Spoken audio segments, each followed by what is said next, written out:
Hey guys, what's going on? Druzy here, back again with another South Park Phone Destroyer video and a huge, big developer update for this week, posted just a few hours ago by It's Just Buck, one of the community managers, and there is a lot of information that we need to go through in this developer update. A lot of pieces to this whole puzzle kind of thing going on with this developer update. I will post a link down below of all of the update information if you guys want to comb through it a little more in depth. I'm going to try my best to give the Cliff Notes version of some of these details and updates that are being mentioned here in this update. So the first major thing that's going on is that there's going to be a new card coming this weekend. It's going to be called the 4S Monkey. So the 4S Monkey card, it's going to be a sci-fi rare assassin 3 energy cost card.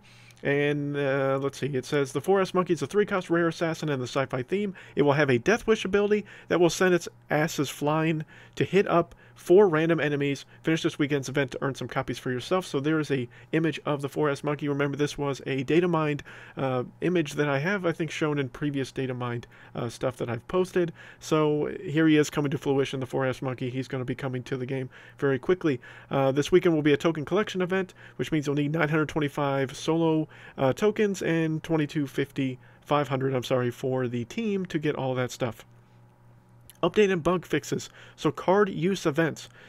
I'm sure by now you've noticed that we're not running as many card use events lately. So as you guys are aware of that have been in this game long enough, know that there are 2 main events for the weekend event. One is a card use event. The other one is a token event. So this week is a token event. Last week was a card use event, but for the last probably 5 or 6 weeks, I think there's only been maybe 2 card use events lately. So what Buck is saying is pretty accurate here.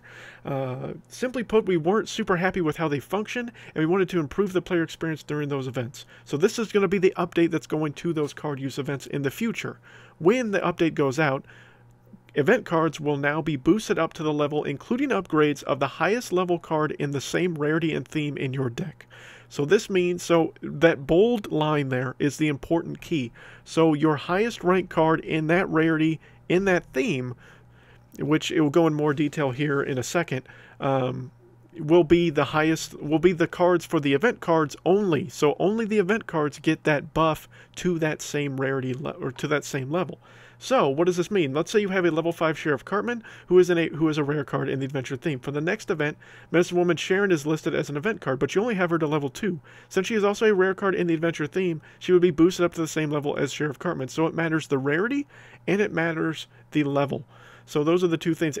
But that card, so that Sheriff Cartman would have to be in your deck. That does not mean that because, say, for me in Mystical, I have a level 6 Cupid Cartman. So if I don't play Cupid Cartman, that does not mean that all my rare cards are going to be automatically level 6 in the Mystical theme. So that means that my Youth Pastor Craig, who only have the level 4, would be up to level 6.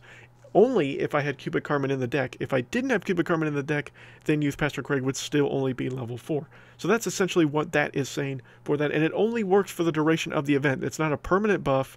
It's just for those events. Plus, spell cards do not count. So a level 6 Lightning Bolt will not up Medicine Woman Sharon of the same rarity and all that good stuff. There's also a big update, as you can see with this little image here, to the PvP lockers during card use events. You have a chance at a double loot in that theme, and a chance increases as your PvP rank increases. This 2x loot won't show up in the best loot table, but will possibly open up when you open up that locker. So as you see down below, Master Ninja was a best of loot, and as you saw there in the image, there's a 35% chance to upgrade it to a 2x Master Ninja, and there Master Ninja got the 2x. They're down below. Also got 2x for the Holy Candles, the Ancient Keys, and the Indian Feathers. So it could be for anything in those lockers. So that's kind of a nice upgrade. What do you guys think of that down below as far as the best loot and loot upgrades? But the big news, I think, is Team Wars. So there's been some talk and been some suggestions by the community to upgrade Team Wars in some way. I myself, as far as my team is concerned, we have been doing very well score-wise, but we haven't seemed to really be getting rewarded for it with crowns. But as Buck is going to mention in this update information for Team Wars, that is actually going to be increased and going to be much more improved here in the future. So Team Wars has been out for a few weeks now. We've been working on our first round of improvements as well. There will be some more improvements coming, but these are just the ones that we want to add quickly to fit into this update. So remember, this update most likely will not take effect until the Legendary Season resets, which should be in about a week maybe week 10, 12 days. I'm not 100% sure, but when the next Legendary season resets will most likely be when most of these updates, or all of these updates, will be taken into consideration. So be mindful of that. It's going to be at least another week or so before all these updates come to fruition. Team leaders will now be able to pin a message so that all team members will be sure to see it. They can use this to discuss which cards to upgrade or have a general strategy for card voting. Let us know what you think. That's a huge thing.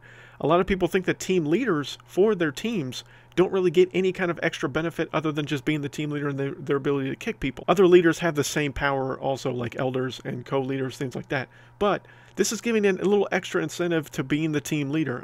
Is this enough? Maybe there'll be more in the future. Like they said, this is just going to be a small tweak to at least the team leader function here at first with these balance changes. New kid level changes. In Team Wars, the new kid level previously started at level 11, and that will now change depending on which league your team is currently in. In the Wood League, it would be 14 and scale up 2 levels with each league.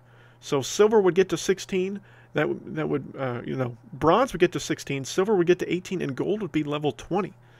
So that's pretty interesting as well, guys. The new kid level is going to go up, which means that the cards that, like level 5 rats, have been notorious for destroying level 11 new kids.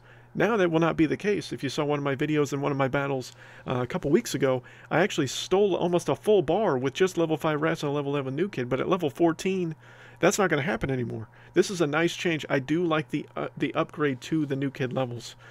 But like it says, it's going to be per league, not per your own new kid level, so take that into consideration. We've also slightly changed the way that your card status affect your Team Wars deck. Previously, if you had a card to max level 5, meaning all upgrades, and your team upgraded that card to level 6, you would only get the ability to use that card at base level 5. After this update, that card would be max level 5, however, if your team only upgraded the card to level 5, you would still get it at base level.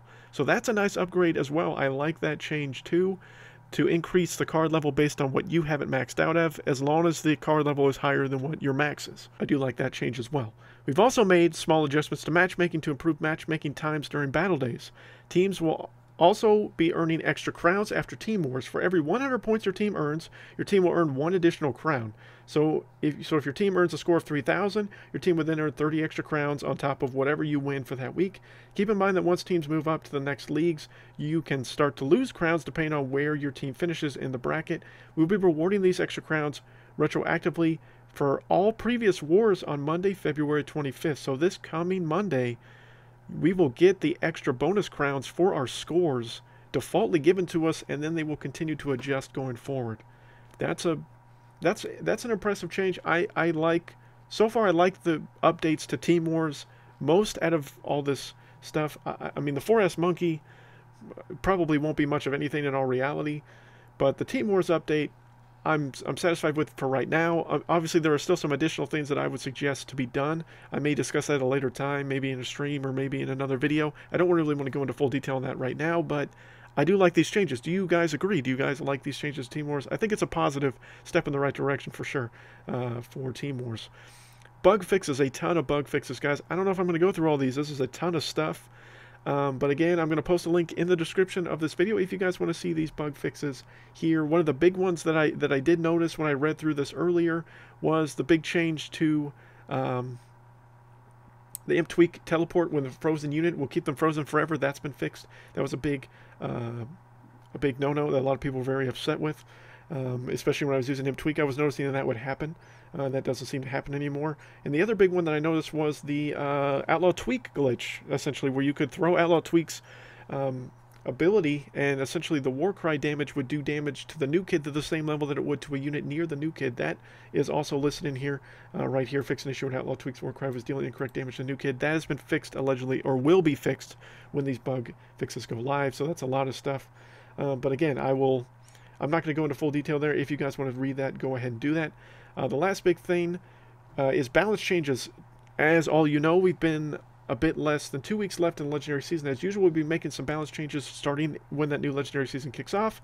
I don't have the full details yet, as those values are still being tested. I can tell you that we were looking at making changes to Satan, Ninja Kyle, Hallelujah, Warboy Tweak, Hyperdrive, Astronaut Butters, and Bounty Hunter Kyle. So a lot of these cards have been cards that Redlinks has mentioned in the past. Satan has been on there for a while. Bounty Hunter Kyle's been on there for a while. But Ninja, Hallelujah, Warboy, Tweak, Hyperdrive, and Astro Butters are a little bit different. So that's going to be interesting to see what in depth all the balance changes are going to be. Some of those things have been tested by the test dummies, the beta testers, all that good stuff have been testing these balance changes. And from what a lot of us have been saying, we agree with a lot of the changes that are being done, but none of them have been finalized yet. So we'll see what happens here in about 2 weeks or less than 2 weeks or so when those changes go live. Odds and ends added a feedback button in the in-game settings. If you've got feedback to send us, check that out. That'll be interesting to see how that works. Maybe I'll test that in a video sometime if you guys would like to see that. And added a guaranteed legendary timer in some places. Certain packs will now grant a guaranteed legendary card after opened a certain number of times. So that is a tricky kind of open-ended kind of statement right there, but could be a positive, could be a negative. Most likely will mean spending money, obviously, in cash packs, and maybe you'll get a guaranteed legendary, you won't. Alright guys, but that's pretty much it for this update. What do you guys think? Again, I didn't go through all the bug fixes. There are quite a few bug fixes there, so if you guys want to see that, but changes to lockers and card pack or card events. Maybe this will be something also in the token events this weekend. I guess we'll check that out as we go through the event. But as of right now, from what this is saying, this is only for card use events. So maybe we'll be praying for card use events now with the buffs, all that good stuff. The 4S Monkey, what do you think of him as a new card? Do you think it's going to be a positive, negative? Honestly, I think right now on paper it doesn't look that stellar, but I mean, we'll have to see it in game, test it out. Hopefully I'm able to get some copies of it to test it out for you guys and have some content and gameplay with this card. As of right now, I don't have this card available to me, so maybe I'll get it tomorrow, and if so, I'll make a video on it, or I will get some packs in the weekend, try to get this card for you guys and do some testing for you if you guys want to see gameplay of it. But thank you guys so much for watching this video. Thank you for the continued support here on the channel, and until next time, guys, my name is Druzy.